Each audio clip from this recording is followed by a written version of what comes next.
I was 24 at the time and driving to work. It was me and my little sister who happened to be working with me overnight doing housekeeping. On our way to work, she got a phone call saying that something was wrong with my niece. She had to call off, which of course is something she did very frequently. I was forced to turn around and drop her back off home, and I had to head to work. Since I had to turn around, I realized I was going to be late, so I had to take a shortcut. Allow me to explain about the area in which my job is. It's pretty much in a big building in the middle of a suburban area, covered in complete darkness.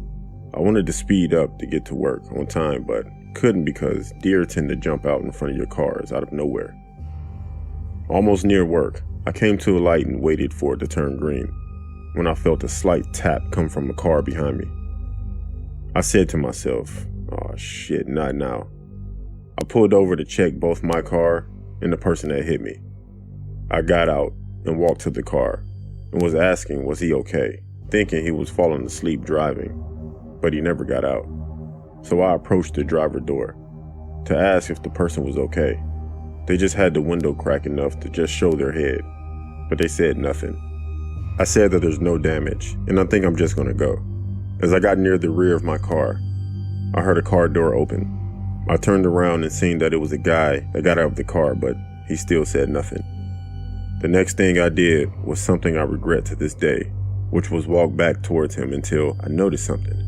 His hands were extremely pale, and they were white, but his face was black, which seemed off, unnaturally black. I thought it was a mask, but you could see parts of his skin showing. At that point, being in the area I was in made me nervous because I was thinking he was wearing blackface and tapped my car because of my skin color. The moment I was about to walk away, in one swift motion, he grabbed a rifle out of his car and pointed it directly at my head. I kept saying to myself, I was going to die and no one's going to know because I'm all alone. I tried making conversation with that guy saying, "You don't have to do this." Next, he started crying uncontrollably and hopped in his car and drove off. I stood in darkness near my car, not moving a muscle, just being relieved that I'm alive. I soon got in my car and made it to my job about an hour late. Everyone was asking why I was so late, but I kept the situation to myself and only told my family, who was worried sick. I now work a different shift and get off at night rather than go to work at night, but I avoid any hidden roads when I'm driving home.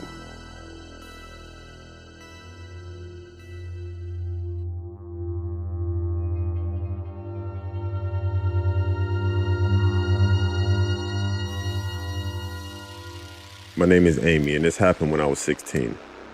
I attended a junior debate competition as a judge along with my other debate buddies from my school.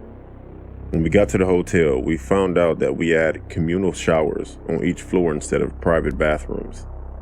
We were fine with it, as we were just too focused on preparing for the competition. The next day, I went into the room for the first competition and met this team that came in early. One of the boys had caught my eye. He was very good looking. It was a while before everything started, so he came up to me to talk. We were having fun and just chatting about our schools when I noticed that a supervisor came in. Every room needed to have an adult supervisor to ensure that the teams were being judged fairly. They didn't wear anything special to set them apart from all the visitors, just normal clothes. This lady looked to be in her late 20s, wearing a dirty flower printed dress. She had messy blonde hair and had bags under her eyes, as if she hadn't slept in days. I noticed an awful smell as soon as she came in. I noticed she kept glaring at me, but I didn't pay any attention to it. After the competition, I went to the hotel and my friend and I decided to shower in the communal bathroom. Suddenly, the lights turned off. I thought it was my friend playing a prank on me, and I yelled at her to turn the lights back on. No one replied. Then I saw a shadow in the front of my stall. I just laughed until she started banging on the door. I was startled and kept quiet until I had enough and yelled, "Hey, quit it." I waited for what seemed like hours, and then I went outside. To my horror, I looked in the mirror and I saw a pair of eyes staring at me from the half-open stall. I screamed and ran back to my room. I told my friend what happened, but she just laughed it off. I tossed and turned the whole night, but eventually went to sleep. In the middle of the night, I woke up to hot air being blown in my face. I was paralyzed, but managed to look in the corner of my eye and I saw it.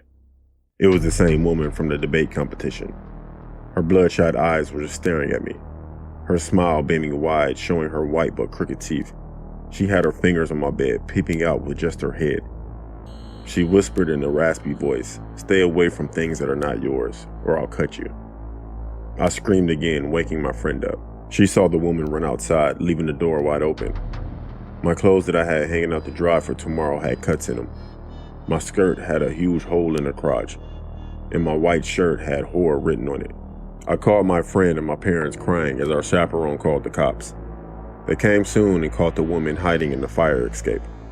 They arrested her and questioned her. The cops told me that she said I was flirting with her boyfriend. They also questioned the boy that I met.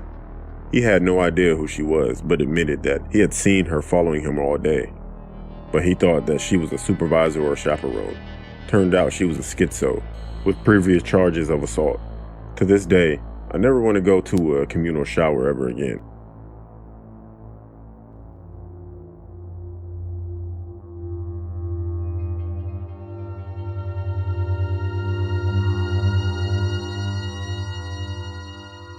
My grandma's old house was in our family for generations and had a lot of activity. You would catch shadow people peeking around corners at you out of the corner of your eye. One experience I remember clear as day was when I was young. There was a strange woman sitting in a rocking chair in her den, quietly rocking, looking out the window. By the time my grandma came to look, the woman was gone, but the chair was still rocking. I think the all-time absolute scariest moment was back in the day of disposable cameras. Your first shot would be a throwaway shot to make sure it was working.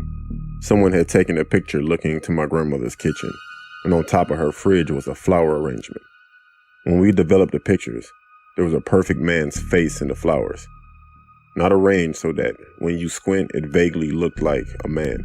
I mean, a full man's face on top of the fridge, blocking the flowers.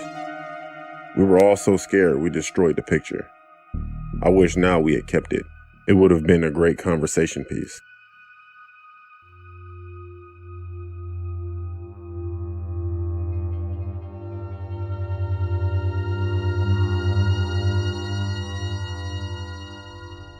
Want to be part of the stories? Join my Patreon, and I'll draw you or two characters of your choice as part of the horror universe I create. With exclusive rewards like shoutouts and custom art, you'll directly support the channel while becoming a unique part of the content. Check out the tiers and join the community today.